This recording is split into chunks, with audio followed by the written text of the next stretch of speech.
प्रिय बालक जी, स्वागत है आप सभी के गुरुकुल आश्रम के इस प्यारे से यूट्यूब चैनल पर। और आप हैं कक्षा 8वीं के प्यारे छात्र। और आपको हम पर ये जो नोट्स मिलेगा आपको बच्चे, ज्योग्राफी का है। ज्योग्राफी बोले तो बच्चे भूगोल का आपको चैप्टर 1 के नोट्स दिया गया था, रिसोर्स वाला जिसे हम संसाधन बोलते हैं हिंदी में। संसाधन आपको बहुत डिटेल में आपको नोट्स दिया गया था, आपने पढ़ा भी होगा। बहुत ईजी होता है भूगोल बच्चे, जब देखें तो बहुत अच्छा चैप्टर है ये। इसमें क्लास 10 में भी जाएंगे तो कुछ चैप्टर इतने काम आने वाले हैं।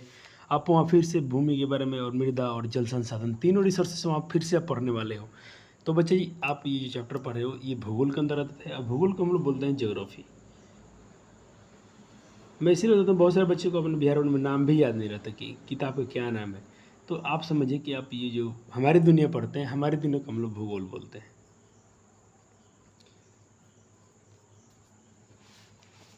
तो मैं बच्चे बुक पढ़ाने वाला था, लेकिन सोच रहा हूँ थोड़ा समय का अभाव रहेगा कि मुझे थोड़ा भी 10th क्लास के वीडियो डालना है आज। तो ऐसा करता हूँ कि कितने पेज में है तो बहुत में इतने चैप्टर पढ़ने पड़ेंगे, रीडिंग देना पड़ेगा, आपके लिए बताना पड़ेगा। ऐसे नोट्स में क्लियर है सब कुछ, तो नोट्स में ही कुछ बातें हैं जो आपको समझाते चलता हूँ। और आप इसको नोट्स बना लीजिए, एक बार बुक पढ़ लीजिएगा, एक बार लेक्चर आएंगे सबके वजह, बिल्कुल आसान, परेशान मत होइए। हमको जैसे समय बन रहा है, हम जल्दी से आपके लिए इसके लेक्चर लेकर आने वाले हैं। पहले नोट्स ले लेता हूँ कि बच्चे का नोट्स बन जाए। गर्मी की छुट्टी चल रहा था और इस छुट्टी के बीच में बच्चों का नोट्स बन जाएगा तो बच्चे कम से कम खुद से, बुक तो रीडिंग तो कोई कर सकता है, मेरा सारे बच्चे मेरे अच्छे हैं, उनको हिंदी पढ़ने आती है। तो जिन जिन बच्चों को तो बुक रीडिंग करने आता है, बस रीडिंग कर लेना है। आता है, असल बात होता है नोट्स में बच्चे रोते हैं जो आपको यहाँ से बन जाएगा। ये नोट्स खुद आपके हैं, ये नोट्स अपने आप से बनाना है, किसी और से नहीं लिखवाना है, खुद से अपने आप से बनाइए नोट्स, रिवीजन कीजिए, खुद अच्छे से कर लीजिए।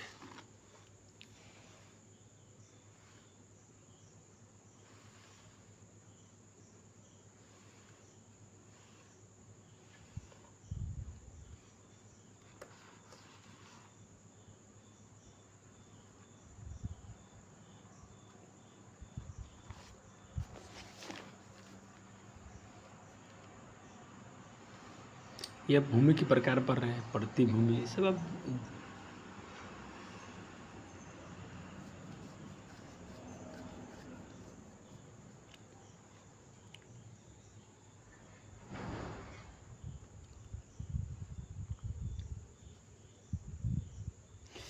जल जमाव में मिट्टी की में लगाओ, मिट्टी में लवणता और क्षारीयता का गुण बढ़ता है। इन सभी कारणों से भूमि के स्वाभाविक गुणों में ह्रास आ रहा है, भूमि में ह्रास आ रहा है, जिसे हम लोग भूमि का निम्नीकरण कहते हैं। अब देखो ये क्या होता है बच्चे जी, बार बार जल लगने के कारण मिट्टी की क्वालिटी में खराबी आती है, जिसमें कुछ उसमें विशेष यानी लवणता बढ़ता है और ये क्षारीयता, ये गुण बढ़ जाते हैं, जिसके कारण मिट्टी के गुण में ह्रास आती है, जिसे हम लोग भूमि का निम्नीकरण कहते हैं। और क्वेश्चन यहाँ से 10th क्लास में पूछा था कि पंजाब में जो भूमि के निम्नीकरण का क्या कारण है, तो वहाँ पर जल अतिदोहन, जल का अति सिंचाई, वहाँ जल से इतना बार पानी पटाते हैं लोग, और पानी यहाँ जो जमता है जो है कि मिट्टी खराब होती है। तो पंजाब ये क्लास देखें, अभी क्लास 10th में चैप्टर बहुत आप काम आते हैं। मैं तो कहता हूँ कि बच्चा जी अगर क्लास 8 में आप थोड़ा सा मन लगा के पढ़ते हो, समझो कि आप क्लास 10th की तैयारी कर रहे हैं। ये बिल्कुल सही बात बोल रहा हूँ मैं। कुछ बच्चे देखिए 3 साल से 4 साल से बच्चों को अभी लगातार हम लोग ये अभी अपना सीजन चल रहा है, क्लास 10th को पढ़ा रहे हैं। फिर भी ऐसा नहीं किया चाहिए 3-4 साल से, और देखा जाए तो बहुत पहले से भी पढ़ा रहे हैं इंसान, और हम पढ़ा भी रहे थे, लेकिन बीच में थोड़ा हम लोग इस लाइन से जुड़े हुए नहीं थे, बाहर थे। ये ह्यूमस है, तो ह्यूमस बच्चे ये देखो, आपको ह्यूमस कैसे लिखना है। इसमें क्या होना कि बच्चे यह है, इसमें आपको नहीं दिख रहा होगा, कंप्यूटराइज भाषा है, आप ह्यूमस को ऐसे लिख लेंगे तो आपको पूरा ह्यूमस दिख जाएगा। क्या होता है इंग्लिश ऐसा होता होगा ह्यूमस।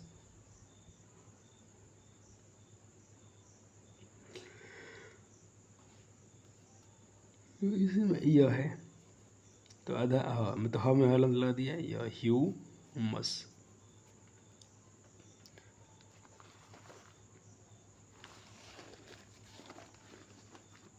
मिट्टी का निर्माण अपने क्लास 7 में पढ़ा था, यहाँ भी पढ़ रहे हैं थोड़ा थोड़ा।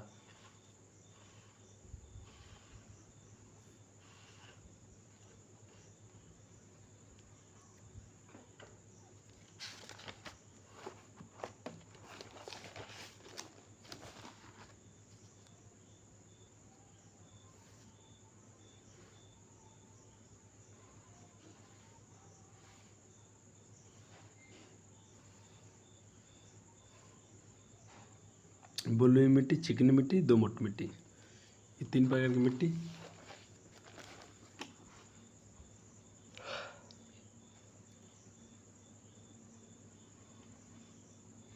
रंग के आधार पर लाल मिट्टी, काली मिट्टी, भूरी मिट्टी, बादामी मिट्टी में बांटा गया है, एक कलर के बेस पर।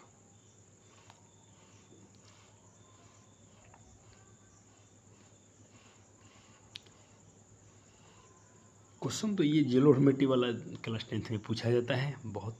थोड़ा इसको मैं देख लेता हूँ क्या है। जलोढ़ मृदा देश की सभी घाटियों में पाई जाती हैं। उत्तरी भारत का विशाल मैदान पूर्णतः जलोढ़ मिट्टी से निर्मित है। नवीन जलोढ़ को खादर एवं पुरानी मिट्टी को जलोढ़ बांगर मिट्टी। अब देखो क्लास 10th में क्या पूछेगा आपसे। क्लास 10th में अब जाएंगे तो वहाँ से पूछता है कि जलोढ़ मिट्टी में और खादर बांगर मिट्टी में क्या अंतर है। ये क्वेश्चन पूछता है खादर मिट्टी और बांगर मिट्टी में क्या अंतर है। तो जो नवीन जलोढ़ मिट्टी होती है उसे खादर कहते हैं, और जो पुरानी जलोढ़ मिट्टी होती है उसे बांगर मिट्टी कहते हैं। तो थोड़ा डिटेल में और हल्के से पढ़ना होगा। इसे बुक में देख लेता हूँ, आपके यहाँ भी दिया है।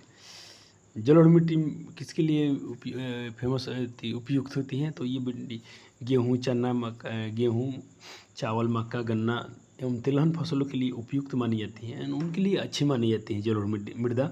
और काली मृदा का बच्चे दूसरा नाम रेगुर मृदा है। क्लास 10th में कई बार क्वेश्चन पूछा गया है कि काली मृदा का दूसरा नाम क्या है। तो मैं देख लेता हूँ आपके बुक में शायद दिया होगा, नहीं दिया होगा तो मैं इसको यहीं पर थोड़ा बताता हूँ कि मेरे बच्चे जब क्लास में जाए तो थोड़ा मजा है उनको। काली मृदा का दूसरा नाम बच्चे जो है रेगुर मृदा। क्या नाम है? रेगुर मृदा।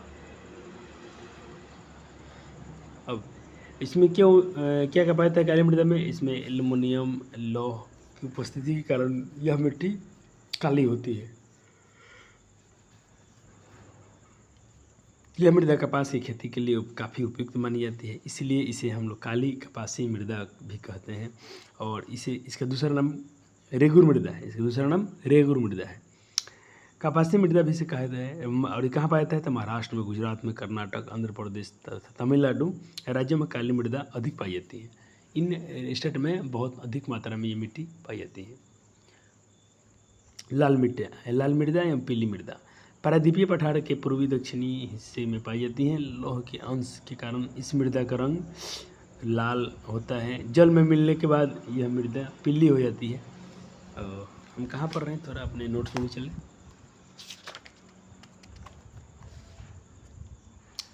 तो ये रहे अपने। तो अब जरूर इनको देखो, एकदम प्यारा प्यारा से कहानी दिया गया है, इसको अब जरूर पढ़िएगा। भूमि का उपयोग यहाँ बताया गया था। भूमि का उपयोग क्या है? सड़क बनाने पर, मतलब भूमि में चाहिए देखा एक भूमि ऐसा संसाधन है कि जिसके बिना हमारा दुनिया संभव, हमारा जीवन संभव ही नहीं होता। फिर जल भी अपना एक बहुत महत्वपूर्ण संसाधन है। भूमि जरूरी क्या होता है कि भूमि पर ही सब कुछ संभव होता है। भूमि में से ही अंदर से हम पानी आता है निकालते हैं।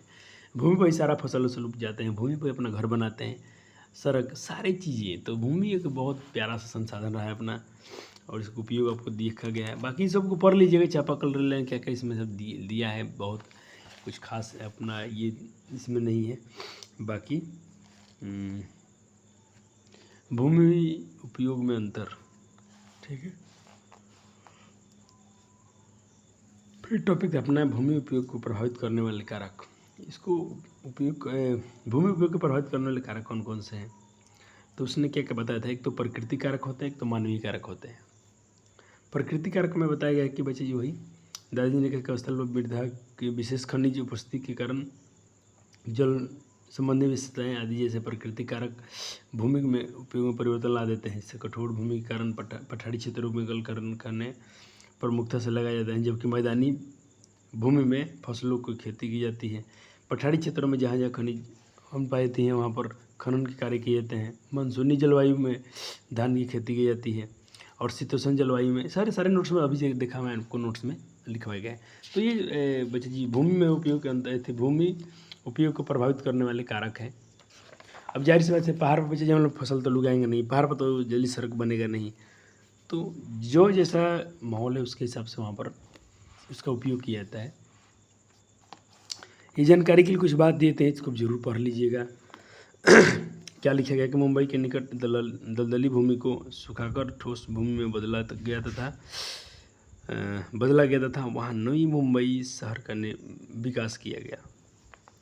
ये मुंबई के बारे में, और दलदली मिट्टी था उसको सुखाकर ठोस भूमि में बदल दिया गया और एक मुंबई का निर्माण किया गया बच्चा जी। राजस्थान के गंगानगर क्षेत्र में सिंचाई सुविधा उपलब्ध कराकर खेती की जाने लगी, जिससे यह क्षेत्र भारत के प्रमुख कृषि क्षेत्रों में गिना जाने लगा है। क्या बात है, कितनी अच्छी बात है कि जहाँ पर कहीं फसल नहीं हो रहा था वहाँ पर उसको सिंचाई की व्यवस्था करके वहाँ पर खेती के लिए फेमस माना गया। दलदली भूमि में विकसित नई मुंबई, वाह।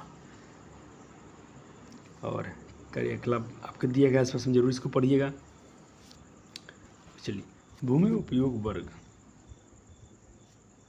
कहता कि दादाजी ने आगे बताया कि मधु भूमि उपयोग के वर्ग निश्चित हैं। ये वर्ग हैं वन क्षेत्र भूमि और कृषि कार्य के लिए अनुपलब्ध भूमि। अब कृषि वन क्षेत्र में क्या दिया गया है, इसको बांटा गया है बंजर एवं व्यर्थ भूमि और सड़क मकान उद्योगों में लगी भूमि। प्रतिभूमि, अन्य भूमि, सब अभी शुद्ध बोई गई भूमि, जस्ट अभी हमने नोट्स में पढ़ा था बच्चे जी, इसको अब थोड़ा सा रीड कर लीजिएगा। चलिए,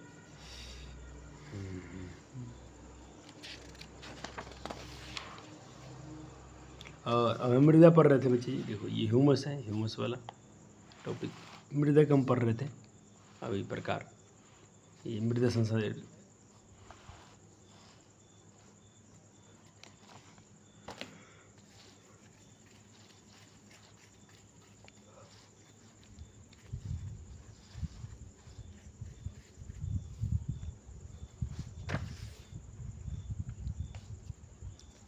अब इसलिए इसको रिकॉर्ड कर रहा हूँ। बुक बहुत सारे बच्चे बुक पढ़ते ही नहीं, छोड़ देते हैं ना भाई, नोट्स बनते हैं तो एक बार बुक तो पढ़ के देखो, पूरा इनिशिएटिव क्लियर हो जाएगा और पढ़ने से हो गया वो काम।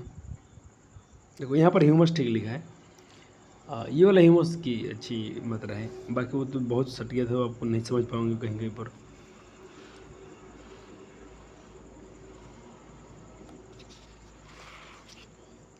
अब जरूर इसे पढ़ लेना प्यारे बालक।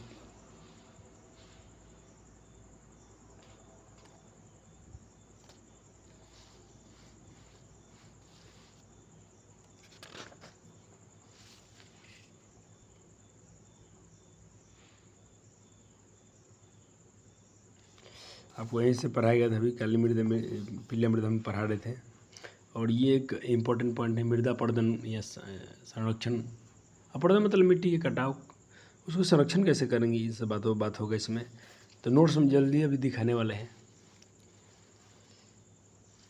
मुझे बच्चे क्लास 10th के लिए लेक्चर रिकॉर्ड करना है, इसके लिए मैं थोड़ा सा आपको ये ख्याल दे रहा हूँ कि नोट्स आपको बनिए गया है, सिर्फ आपको करना क्या, एक बार थोड़ा बुक आप रीड कर लीजिएगा, उसके बाद से नोट्स तो आपको हम दिखाई दे रहे हैं, नोट्स आप बना लीजिएगा, हो जाएगा।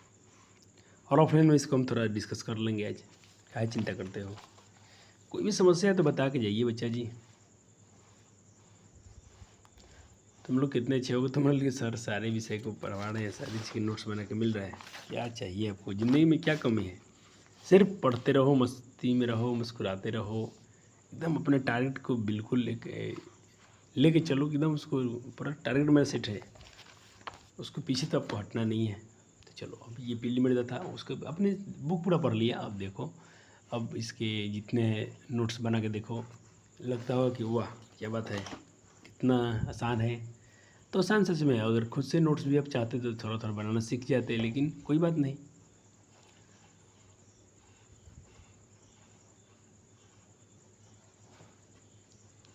मृदा एक महत्वपूर्ण संसाधन है जिसका हमें संरक्षण करना है। हाँ, सही बात है, नहीं करेंगे तो कैसे होगा। आज दिन पर दिन मकान ये सब बनती जा रही हैं, हम कहीं कहीं गड्ढे करते जा रहे हैं, तो भाई ये तो फिक्स है कि इसकी लिमिट कितना है। अब जल की मात्रा क्या है दी, अब जल रिसोर्स के बारे में पढ़ रहे हैं। अब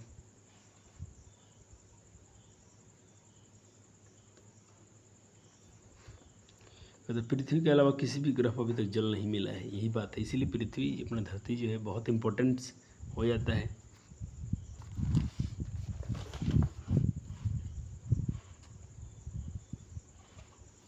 जल चक्र क्या है, बहुत इम्पोर्टेंट है। ये वाटर साइकिल है ना, बहुत पूछता है परीक्षा में। ये तो क्वेश्चन ऐसा है कि इसको बड़े बड़े क्लासों में पूछा जाता है कभी से, वाटर साइकिल के बारे में। जल चक्र क्या है, तो जल चक्र क्या है, बारिश हुआ, पानी नीचे आया, हमने इसको छोड़ दिया मिट्टी पर, पानी ऐसे ही पड़ा है, सूरज के प्रकाश आया, उसको क्या हुआ कि वाष्प बन गया, वाष्प बन के फिर से बादल में चल गया, फिर से नीचे बारिश में आएगा। तो आना जाना ये चक्र चलते रहता है। इसी को बोलते जी जल रिसाइकल बोलते हैं, जल साइकिल बोलते हैं, थी चक्र बोलते हैं इसको, रिसाइकल जो घूमता रहे।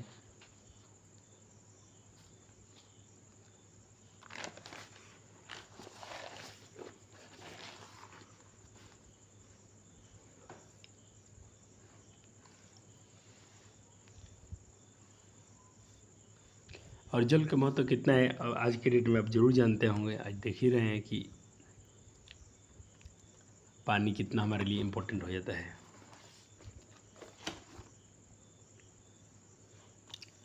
तो इसकी प्रदूषण के 3 कारण हैं: घरेलू कूड़ा करकट, औद्योगिक अपशिष्ट पदार्थ, नगरीय क्षेत्रों में जल प्रदूषित, परिवहन अनियमितता, दुर्घटनाएं। ये सब कहीं ना कहीं जल प्रदूषण के निम्नलिखित स्रोत हैं। जल को प्रदूषित होने से बचाने के लिए साथ साथ इसकी बर्बादी को भी रोकना। देखो ऐसा नहीं कि जल खराब हो रहा है, खराब तो हो रहा है, लेकिन हम इसको वेस्ट भी ज़्यादा करते हैं। अभी अपने अपने कोचिंग में देखा होगा, बच्चे पानी पीते हैं तो मैं देखता हूँ कि अगर 2 बाल्टी पानी बाहर आ गया तो ये लोग 1 बाल्टी पानी तो उसको अपना वो गिलास धोने में क्या क्या करने में वेस्ट कर देते हैं। ये गलत चीज़ है। आपको पानी का महत्व समझना चाहिए कि पानी का वजह हम बना नहीं सकते हैं। दिखने में लगता है कि हाइड्रोजन ऑक्सीजन से मिलकर बना रहे, भाई इतना आसान नहीं है। वैज्ञानिक सिर्फ इतना ही पता लगा पाए, लेकिन उसको बनाना इतना आसान नहीं है। पृथ्वी पर कितने प्रतिशत मात्रा में भूभाग है, यानी मिट्टी कितनी है, बस तो 29% है। ये बड़ी समस्या है, इसीलिए इसको भी संरक्षण करना है। बाकी पृथ्वी पर क्या बचे जी, सिर्फ जल है। कैसा जल है, तो पीने वाला जल नहीं, सारे जल है, उसमें खारा जल ज़्यादा है। अभी आपके कुछ प्रश्न आंसर है, ज़रूर इसको आप कीजिएगा।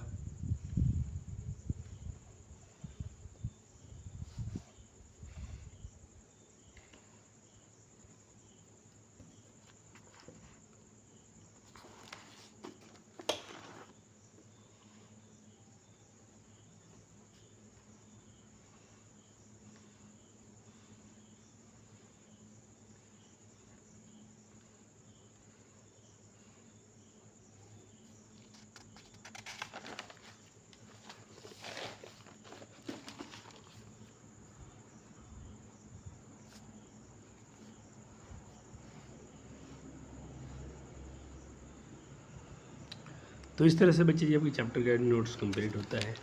नोट्स पसंद आते होंगे और मेरे अलग अन्य छात्र हैं तो वीडियो को लाइक और शेयर जरूर कर दीजिएगा। Thank you.